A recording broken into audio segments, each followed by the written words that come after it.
वाली बहू। शादी के पहले से ही विभा को कपड़े धोने का बड़ा शौक था।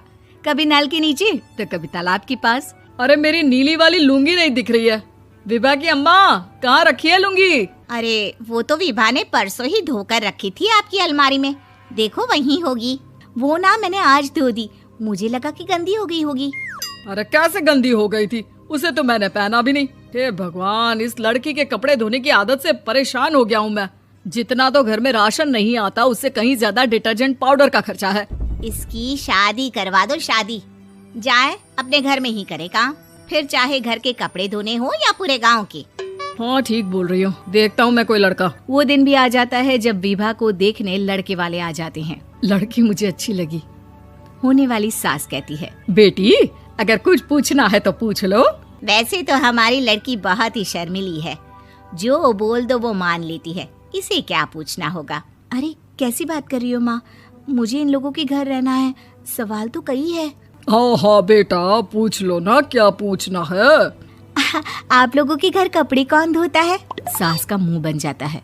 देखो अगर तुम ये कहना चाहती हो कि तुम्हें कपड़े धोने नहीं आते तो सुन लो, कपड़े मैं ही धोती हूँ, लेकिन तुम्हारे आ जाने के बाद मैं रुमाल तक नहीं धोऊंगी। अरे चुप रहना भाग्यवान, बहू बेचारी घर आई नहीं, उसे डराना शुरू कर दिया।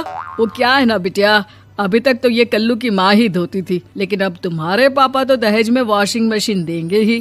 तभी विभा की माँ बोल पड़ती है, सवाल भी पूछा तो क्या। वैसे भाई साहब, मशीन की तो फिर भी कपड़े धोने की कैपेसिटी होती है। मतलब जो बिटिया दे रहे हैं ना विभा, इसे कपड़े धोने का बहुत शौक है। ये आप लोगों के क्या, आस पड़ोस गांव मोहल्ले सबके कपड़े धो दे और उफ तक ना करे।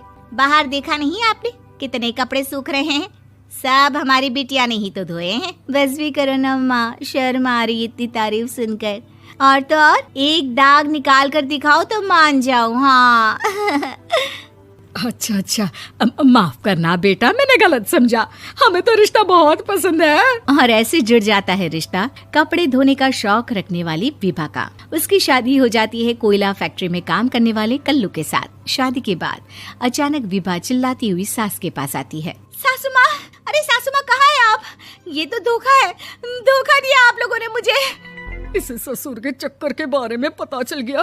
अरे तो उसमें तुझे क्यों धोखा मिला है? अरे नल में पानी नहीं आता, कपड़े कैसे कब धुलेंगे? अच्छा अच्छा, तू पानी नहीं आ रहा उसकी बात कर रही है। तो आपने क्या सोचा? कुछ नहीं। अच्छा हाँ, तेरी माँ ने कहा था कि कपड़े धोने का शौक है तुझे, याद आया मुझे। शौक शौक बोलकर कपड़े धोने वाले मेरे जुनून को कम ना आके सासू माँ, कपड़ा धोना मेरा गुरूर है।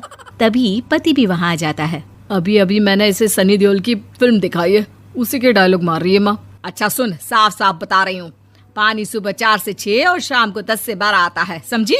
विभा टाइमिंग सुनकर हैरान हो जाती है। ये क्या भूतों का मोहल्ला है? सुबह 4 बजे उठकर कौन कपड़े धोता है? 4 बजे टंकी में पानी जाता है, फिर सारा दिन धोना ना, किसने मना किया? अरे कैसी बात कर रही हैं? 200 लीटर की टंकी में कितने कपड़े धो लूंगी मैं, सुबह ही उठ जाऊंगी मैं। अब क्या था, विभा सुबह 4 से लेकर रात के 12 बजे तक कपड़े ही धोती रहती। एक रोज सास पड़ोस से निकलकर कहीं जा रही होती है कि साथ वाली कहती है, हाँ कल्लू की माँ, जरा ये बताओ कि 2 साड़ी है, 2 ब्लाउज और एक पेटीकोट और एक नाड़े वाला लंबा कच्छा।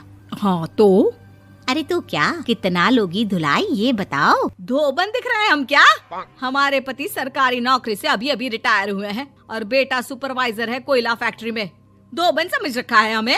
हाय रे कल्लू की अम्मा, माफ कर दो, वो तो मोहल्ले में यही सब बता रहे थे कि तुमने बहू को कपड़ा धुलवाने के काम में लगा दिया है। सास को पड़ोसन की बात सुनकर गुस्सा आ जाता है। वो घर पहुंचती है जहां घर के बाहर ही इतने सारे कपड़े सूख रहे होते हैं जितने कि किसी धोबन के घर पर। अरे ओ कल्लू की दुल्हन, बाहर निकल। माँ जी यहीं आ जाओ, बाथरूम में चादर धो रहे हैं हम। अरे अभी हम धोते हैं, तुमको बाहर निकलो। ये आस पड़ोस वाले बोल रहे हैं कि हम बहू से कपड़े धुलवा कर उसे कपड़ा धोने वाली बना दिए हैं। अरे छोड़ो ना माँ जी, किन लोगों की बातों में आती हो? आस पास के लोगों का तो काम ही होता है कि वो किसी तरह सास बहू को लड़ा दे। बहू सारे घर के कपड़े धोती है, ये क्या कम है? बोलिए। सास को भी लग जाता है कि वो बहू का ये सनकीपन नहीं छुड़वा सकती, इससे अच्छा है कि खुद ही चुप हो जाए।